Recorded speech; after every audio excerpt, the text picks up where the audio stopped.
How to make tater tots at home. Here's a recipe to make tater tots at home.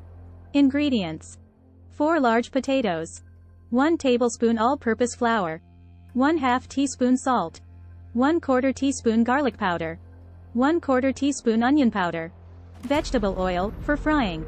Instructions: peel and grate the potatoes using a box grater or a food processor. Place the grated potatoes in a clean towel or cheesecloth and squeeze out the excess moisture. In a large bowl, mix together the grated potatoes, flour, salt, garlic powder, and onion powder until well combined. Heat enough vegetable oil in a deep pot or Dutch oven over medium-high heat until it reaches 375 degrees Fahrenheit.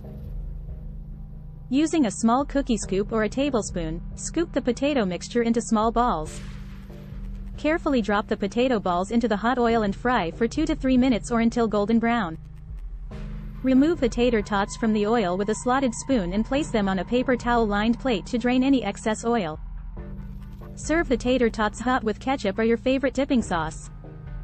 Enjoy your homemade tater tots. Thanks for watching. Subscribe for more videos.